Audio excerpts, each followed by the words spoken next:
पर निंदा सुनि श्रवण मलिन भे, बचन दोष पर गाए। सब प्रकार मल भार लाग निज, नाथ चरण बिसराए। गोस्वामी जी कह रहे मेरी श्रवणेंद्री भी मलिन हो जाती जब हम दूसरे की निंदा सुनते हैं, और ये बहुत अच्छा लगता है। जब किसी की निंदा हो रही हो तो सुनने में ऐसा लगता है जैसे कोई उसे राज्य पद मिल रहा हो। अरे सावधान रहना चाहिए। दूसरे की निंदा सुनने मात्र से उसके सारे पाप हमारे ऊपर आ जाते हैं। कहीं परनिंदा हो रही हो तो वहां का सिद्धांत है कान में अंगुली डाले, राधा राधा, कान में इसलिए कि अब दोबारा शब्द ना पढ़ पावे, और वहां से खड़ा होकर चला जाए। यदि सभा में किसी की निंदा हो रही है और वहां आप बैठे हैं तो आपको वैसे ही अपराध लगेगा जैसी वो निंदा कर रहा है, या उसका विरोध करे। जैसे शिशुपाल श्री भगवान के लिए मलिन शब्द उच्चारण कर रहा था, भीष्म जी खड़े हो गए, महाभागवत है, अगर प्रभु के प्रति अब एक भी शब्द बोला तो भगवान ने कहा शांत हो जाओ, तुम शांत हो जाओ, तुम मत बोलो। कुछ राजा शिशुपाल के पक्ष के थे, आवेश में भीष्म जी आ गए। अगर श्री कृष्ण को कोई एक शब्द भी बोले, मेरे आराध्य देव, पूरी सभा के ऊपर पैर रखता हूं। अर्थात हर वीर को ये मैं कह रहा हूं कि अगर श्री कृष्ण के विपक्ष में कोई बोला तो मैं रौंद दूंगा। केवल मैं भक्त ही नहीं हूं, मैं महाबली हूं। त्रिभुवन में कोई ऐसा जोड़ नहीं जो भीष्म अपने स्वरूप में आ जाए और फिर उसे। वही भीष्म जी जब अधर्म के पक्ष में खड़े हो गए, पांडवों के विपक्ष में, वही भगवान पांडवों के पक्ष में तो दंड मिला, 6 महीना बाणों की शैया पर पड़े रहे। अधर्म के कारण परास्त हुए। ऐसे महावीर महाभागवत को कोई परास्त कर सके असंभव।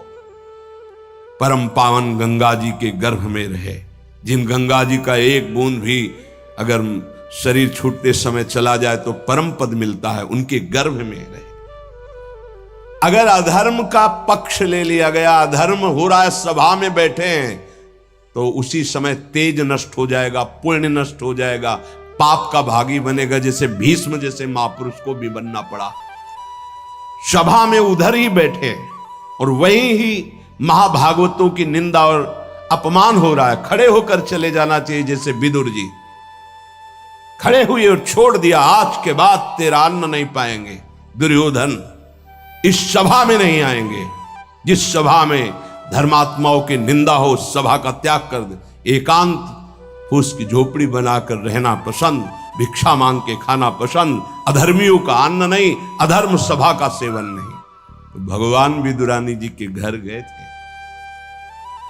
पर निंदा सुनि श्रवण मलिन, बचाना चाहिए श्रवणेंद्रिय को। जहां किसी की निंदा हो, अब तो शौक है इस बात का, निंदा करने का और सुनने का एक व्यसन है। अपने को बड़ा अच्छा साधक मान लेना, दूसरे को हे मानकर उनकी निंदा करना, ये क्या कर रहे हो? अपने जीवन को गर्त में गिरा रहे हो। पर निंदा के ते आवत नहीं कछु हाथ, मूर्ख पर्वत पाप को ले चल अपने साथ। बचन दोष पर गाए, दूसरों के विषय की चर्चा करने का समय कैसे मिलता है लोगों को? नाम जप करो, अपने विषय में सोचो, तुम्हारा मंगल कैसे होगा, तुम निष्पाप कैसे होगे, तुम्हारे दुखों की निवृत्ति कैसे होगी, तुम अपने कर्तव्य का पालन कैसे करोगे, तुम्हारा धर्म क्या है, इस विषय में सोचो। दूसरों के विषय में बोलने की हमारे पास समय वृत्ति कैसे है? ना तो वृत्ति होनी चाहिए ना समय। पर निंदा सुनकर श्रवणेंद्रिय मलिन हो गई और पर निंदा करके वचन मलिन हो गए, और अपने प्रभु से विमुख होकर, हरि से विमुख होकर सब अपवित्र हो गया। शरीर अपवित्र, इंद्रियां अपवित्र, हृदय अपवित्र, स्वभाव अपवित्र।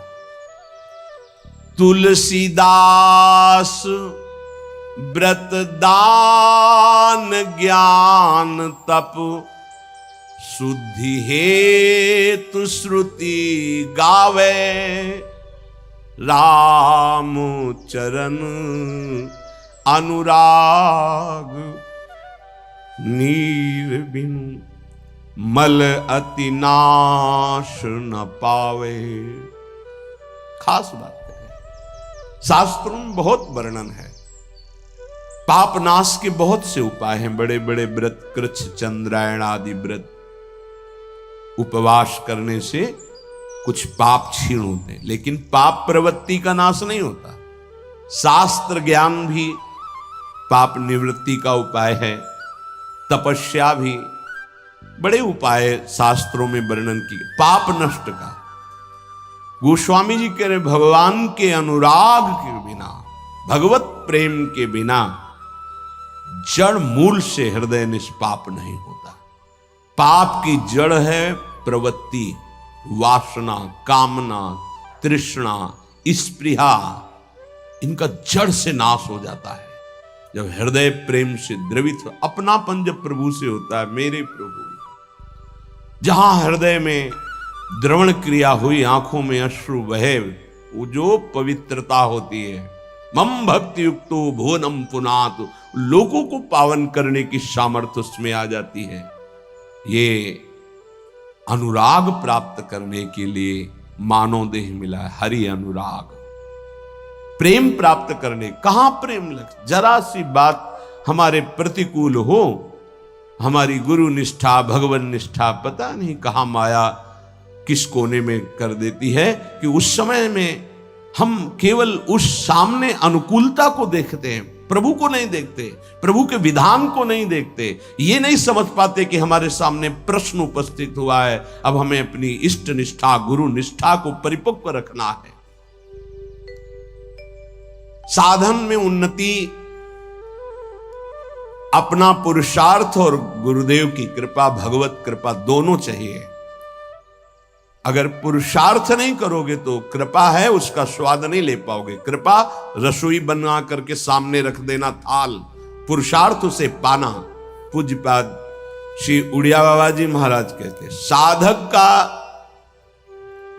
प्रयास और भगवान गुरुदेव की कृपा, ये दोनों सिद्धावस्था की प्राप्ति में अत्यंत आवश्यक हैं।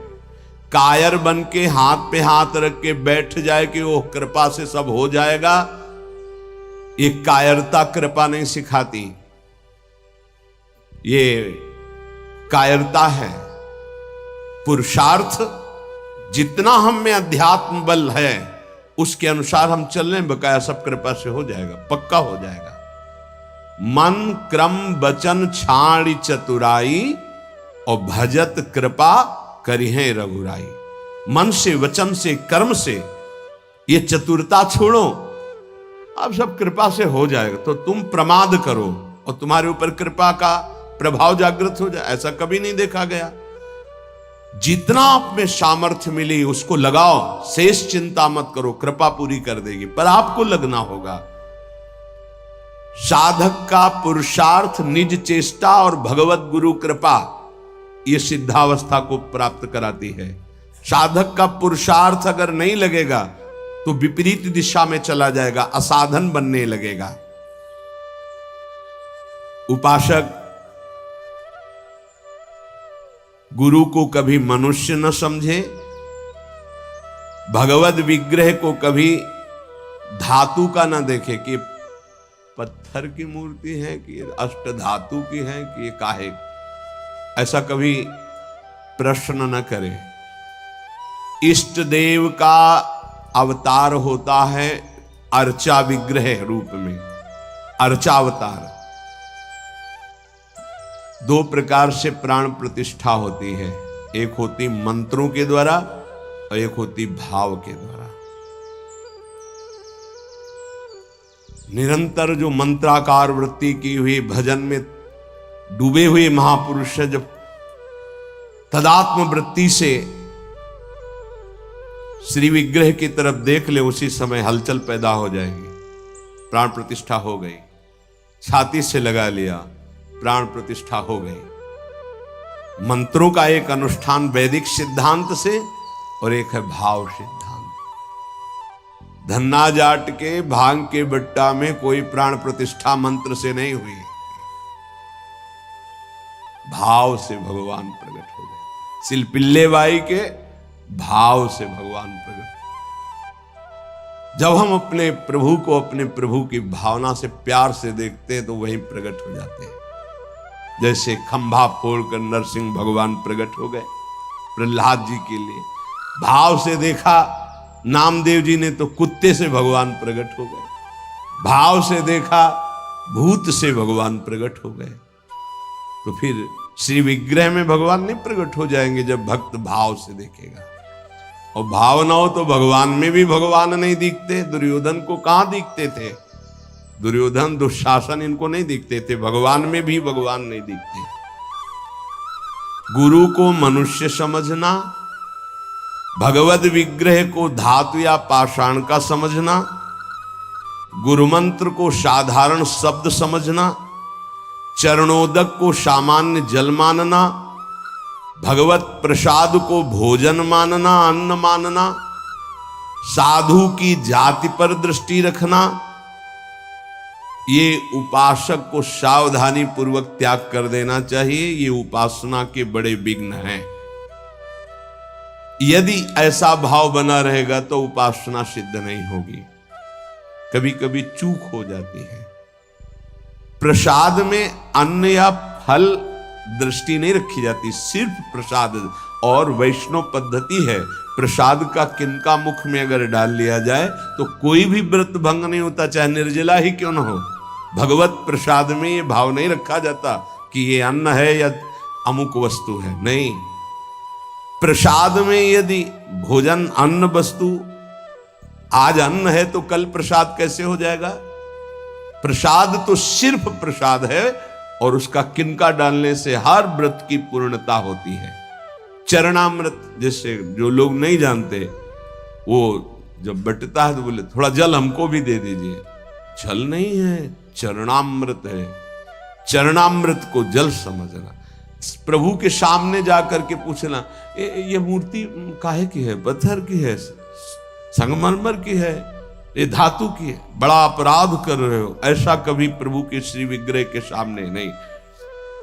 ये संत किस जाति के हैं?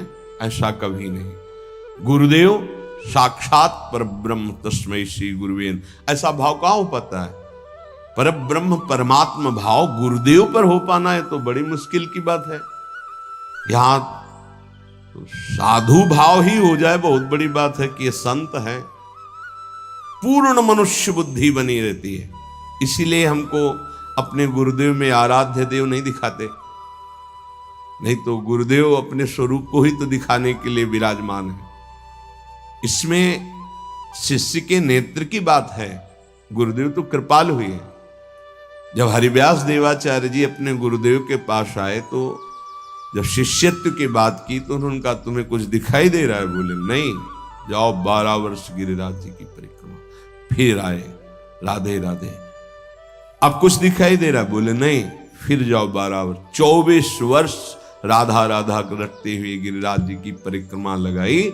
जब आए बोले अब दिखाई दे रहा? बोले हाँ, आपकी गोद में प्रिया प्रीतम विराजमान है। ये अब दृष्टि आई। गुरु को मनुष्य मानना, प्रायः मनुष्य ही मानते हैं। हमें लगता है कि 1000 में कोई 1-2 ऐसे होंगे जो ये भाव हो कि गुरुदेव हमारे ब्रह्म हैं। छवि या मूर्ति विराजमान करके तो पूजा सब करेंगे, लेकिन मनुष्य बुद्धि या बहुत बहुत संत बुद्धि, उसमें भी प्रश्नवाचक चिन्ह।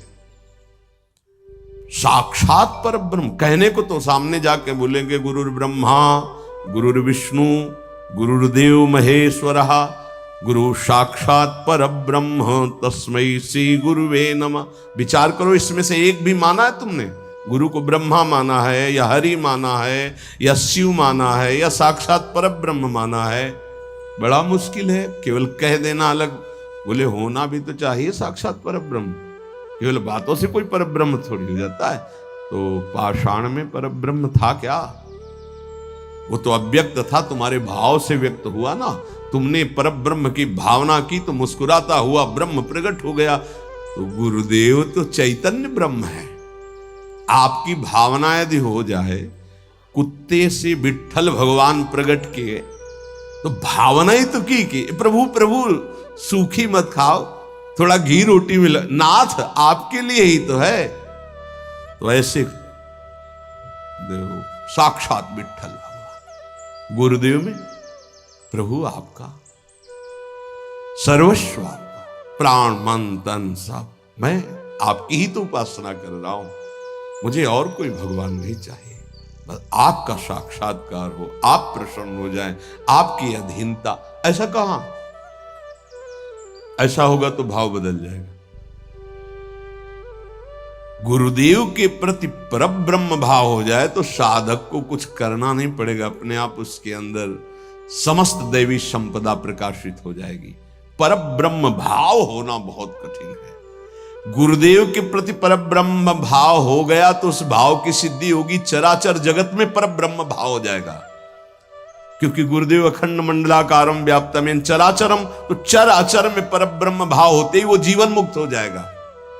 बहुत कठिन बात है, इसलिए उपासक इस भाव को सिद्ध करे। गुरुदेव साक्षात परब्रह्म, भगवद विग्रह, साक्षात मेरे इष्ट देव, चरणोदक, अहो भाग्य जो हमें चरणामृत पीने को मिल रहा है, कोई जल नहीं, और गुरुदेव का मंत्र, ये कोई शब्द नहीं है, साक्षात इष्ट देव मिल गए, मुझे मंत्र मिल गया तो। पर ऐसी बुद्धि कहां है? पड़ा है एक कोने में हृदय में मंत्र, उसका बार बार स्मरण नहीं, बार बार दुलार प्यार नहीं मंत्र का। आप देखो मंत्र को कितना प्यार करते हैं आप। मंत्र का प्यार है बार बार स्मरण करना, दुलार करना, तो उसी का जागरण होगा। तो वही प्रिया प्रीतम निकुंज सब उसी में छुपा है। ये जो मंत्र है ना, इसमें सब कुछ छुपा है। मंत्र की ही व्याख्या चतुरासी जी है, निज मंत्र की व्याख्या चतुरासी जी है। चतुरासी जी की व्याख्या 42 लीला और वृंदावन दास चाचा जितने भी पद गाए सब चतुरासी जी की व्याख्या है, और 84 जी निज मंत्र की व्याख्या है। ये अंदर की बात समझ। मंत्र मिला मतलब पूरे निकुंज की चाबी मिल गई। बीज मंत्र इसी को कहे, इसी से पूरा निकुंज रूपी वृक्ष प्रकाशित हो जाएगा। इष्ट देव में, गुरुदेव में जितना तुम्हारे भाव की कमी रहेगी उतना ही उपासना असफल रहेगी। जब अपने इष्ट देव के पास कोई जाता है, जैसे यहां से कोई बोले कि बरसाने जाए, हे सुनो श्री जी को हमारी भी दंडवत कर, अहो भाग्य आपके कि आप श्री जी के दर्शन करने जा रहे, हमारी दंडवत कह देना, हमारी स्मृति, हमारी भी अर्जी लगा देना। कोई आपका है, ईर्ष्या तो नहीं होगी ना, द्वेष तो नहीं होगा, उसके प्रति जलन का भाव तो नहीं होगा कि तो श्री जी के दर्शन के लिए जा रहा है। ऐसे ही यदि हमें गुरुदेव से प्रेम है और हमें दिखाई दे रहा कि गुरुदेव इनको ज्यादा प्यार कर रहे हैं, तो हमारा उससे ज्यादा प्यार हो जाएगा। आपके हो भाग्य, कभी हमारी भी स्मृति दिला देना, गुरुदेव को ये प्रदान कर देना। गुरुदेव, उसके अंदर द्वेष तो नहीं आएगा, जलन तो नहीं आएगी। जब मनुष्य बुद्धि होगी तब जलन होने लगेगी, तब ईर्ष्या जागृत हो जाएगी। नापना चाहिए अपने हृदय में कि गुरुदेव के प्रति मनुष्य बुद्धि का लक्षण है, साधु बुद्धि का लक्षण है, या साक्षात परब्रह्म का लक्षण है। इतनी गोपी जन थी, क्या किसी को किसी के प्रति ईर्ष्या थी क्या? एक साथ बैठकर सब कात्यायनी की उपासना, एक साथ यमुना स्नान, एक साथ अनुष्ठान श्री कृष्ण को प्रीतम रूप में प्राप्त करने का। ऐसे सहस्त्रों उपासक, सही पूछो तो इतना भी अंतर नहीं, सबके प्रति प्रभु का समान प्यार है, गुरुदेव का, प्रभु का। पर जो जितना प्रभु मानेगा, जितना अपनापन करेगा, वो दूर रहकर भी अनुभव करेगा कि गुरुदेव का, इष्ट देव का हमारे प्रति सबसे अधिक प्यार है। यह सबको अनुभव होगा। यदि आप पवित्र हृदय से, भगवत भाव से, तो आपको यह अनुभव होगा कि देखो, देखें या ना देखें, बोले या ना बोले, मिले या ना मिले, मेरा हृदय कहता है कि गुरुदेव, इष्टदेव सबसे ज्यादा मुझे प्यार करते हैं। ये भगवत भाव में रहता है। इष्टदेव और गुरुदेव की परिपूर्णता के भाव में जितनी कमी रहेगी, उपासना उतनी कच्ची रहेगी। इष्टदेव गुरुदेव की परिपूर्णता में भाव, इष्टदेव में कभी एक देशीयता का भाव नहीं रहना चाहिए। मेरे इष्टदेव सर्वत्र विराजमान है, तभी सच्चिदानंद भाव पूर्ण होगा। मन उपासना किए बिना नहीं रह सकता, इसका स्वभाव है उपासना करना।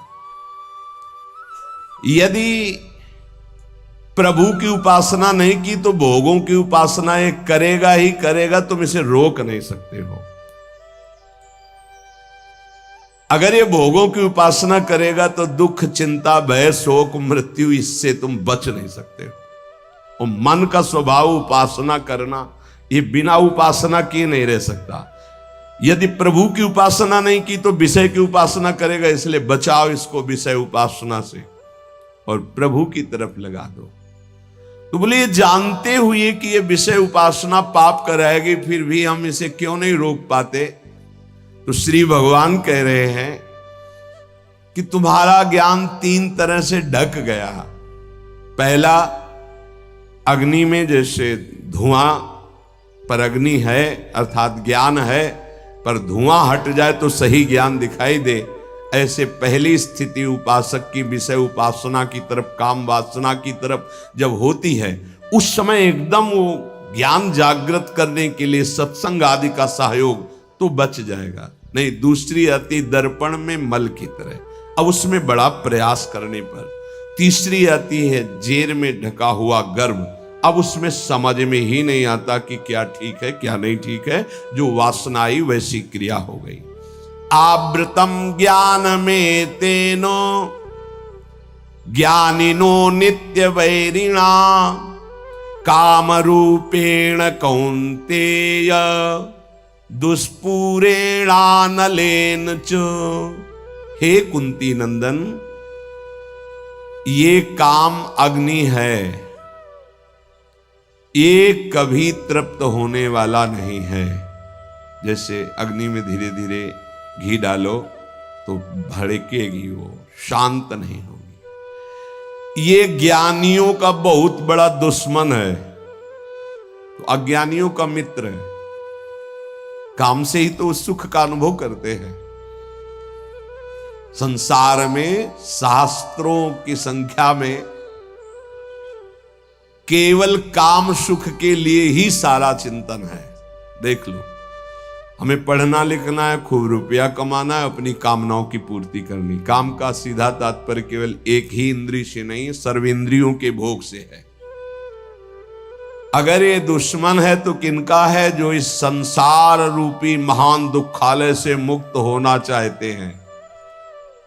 वैसे है तो दुश्मन उनका भी, क्योंकि दुख, शोक, चिंता, भय, पाप आचरण कराता है, पर वो मित्र मानते हैं, इसी से वो सुखी होना चाहते हैं। ज्ञानिनो नित्य बैरिणा, ज्ञानियों का ये दुश्मन है।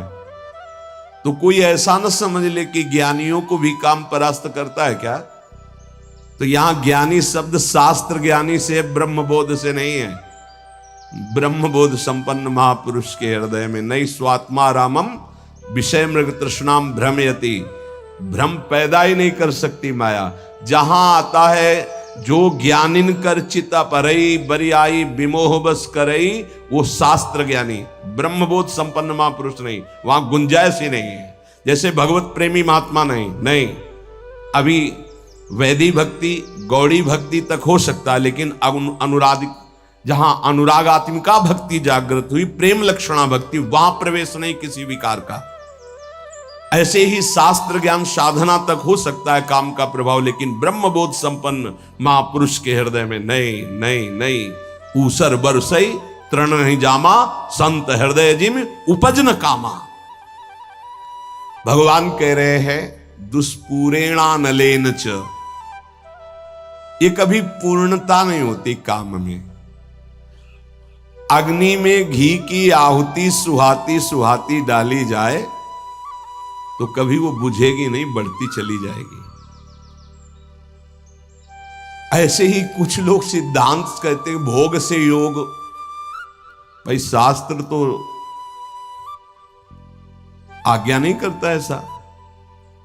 न जातु कामः कामानाम उपभोगेन साम्यति हविषा कृष्ण वर्तमेव भूय एवाभिवर्धते। कभी काम भोग से कामनाओं की शांति नहीं होती और बढ़ती है जैसे आग में घी डालने से। कलयुग है, बड़े सिद्धांत चलेंगे। कलयुग में शास्त्र विरुद्ध आचरणों की बाढ़ आ जाएगी।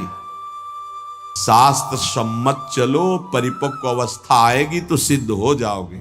सिद्धों का नाटक न करे, नहीं तो माया जब अपना नाटक खड़े करेगी तो आप टिक नहीं पाओगे। और जो सिद्ध हैं उनके आगे से लजाकर भाग जाती माया, अपना कोई प्रभाव नहीं दिखा पाती। नाटक मत करो, ईश्वर की माया बड़ी प्रबल है, डरते रहो। जब परिपक्व अवस्था आ जाएगी तो भ्रम ही खत्म हो जाएगा। आजकल नए नए सिद्धांत बनाए जाते, नई नई बातें प्रकट की जाती हैं। ये समझ में नहीं आता कि शास्त्र सम्मत आचरण करने वाला महापुरुष ही सिद्ध होता है, शास्त्र विरुद्ध आचरण करने वाला नहीं। जिस समय माया ये देखेगी कि तुम मायापति के भी ऊपर सिद्ध हो गए हो, फिर वो जब प्रश्नवाचक चिन्ह खड़ा करेगी तो फिर नहीं निकल पाओगे। यहां बड़े बड़े झुक के निकले हैं, कोई भी हो। इसलिए हर उपासक से प्रार्थना है कि दंभ नाटक पाखंड न किया जाए। धैर्य पूर्वक चलोगे तो सिद्ध हो जाओगे। तुम्हारा जन्म ही हुआ है सिद्ध होने के लिए। कभी भोगों से योग की प्राप्ति नहीं होती। जगत गुरु भगवान श्री कृष्ण से बढ़कर कोई ज्ञानी नहीं है। त्यागात शांतिरनंतरम भगवान के शब्द हैं, और ये भी भगवान के शब्द हैं। और लोगों का मन यही चाहता है कि कोई ऐसा मार्ग मिले जिससे मनमानी भोग भोगने को मिले और योग भी हो जाए। फिर क्या है, फिर तो भीड़ वही लगेगी जहां भोग से योग है। भोग त्याग से योग, उसमें तो कोई बिरला। कोई एक पाव भगत जी में मोरी। आज शास्त्र की मर्यादा को ही नहीं समझा जाता है। जो जितना मन, फिर अंत में बड़ी दुर्गति होती है। मनमानी आचरण करने वाले की अंत में बड़ी दुर्गति होती है। इसलिए सावधान, तस्मात् शास्त्रम प्रमाण। आज तक ऐसा कोई सिद्ध महापुरुष नहीं हुआ जो शास्त्र मर्यादा के विपरीत आचरण सिद्ध होके करता हो। साधन काल में शास्त्र मर्यादा से चलने वाला ही सिद्ध होता है, तो उसका स्वभाव शास्त्र मर्यादा बन जाता है। बड़े बड़े महापुरुषों के दर्शन हुए, कभी शास्त्र मर्यादा के विपरीत आचरण नहीं हुए। वृंदावन में भी, गंगा किनारे भी एक से एक महान सिद्ध पुरुष। शास्त्र मर्यादा के विपरीत आचरण कभी सिद्ध नहीं होता। शास्त्र आज्ञा कर रहा है, भगवान आज्ञा कर रहे हैं कि दुष्पूरेणानलेन च, कभी भोगों से शांति नहीं प्राप्त हो सकती। कामना जितनी भोग भोगते जाओगे उतनी बढ़ती चली जाएगी, तृप्ति नहीं होगी। कामना अग्नि की तरह है, जितना भोग भोगते जाओगे उतने ऐसे घी डाल रहे हो, वो बढ़ती चली जा रही। भोग भोगोगे, भोगों के संग्रह करने की इच्छा बढ़ती चली जाएगी, भूख बढ़ती चली जाएगी। और इतना तुम समझ लो, तुम चैतन्य हो और भोग जड़ है, कभी तुम्हारी तृप्ति नहीं हो सकती। जड़ से कभी तृप्ति नहीं हो सकती। ये जड़ शरीर है और तुम चैतन्य हो। चैतन्य की जड़ से कभी तृप्ति नहीं हो सकती। इसलिए जैसे 100 रुपए की कामना हो, 100 मिल जाए तो 1000 की, 1000 हो तो लाख की, लाख की, करोड़ करोड़ की, अरब की, और ऐसे अरबों खरबों बन जाए तो भारत का नंबर 1 धनी। फिर विश्व में कितना बोले, अभी तो 10वां नंबर है, नहीं 1 नंबर में। ऐसी वासना बढ़ती चली जाती, कभी तृप्ति नहीं होती। जब उपासक इस बात को समझ जाता है कि जितनी जिसकी बड़ी वासना उतना वो बड़ा गरीब है। देखो, शास्त्र में गरीब किसे कहते हैं? जिसकी जितनी बड़ी मांग है। एक आदमी 100 रुपया मिला, तृप्त हो गया, छोटा गरीब है ये।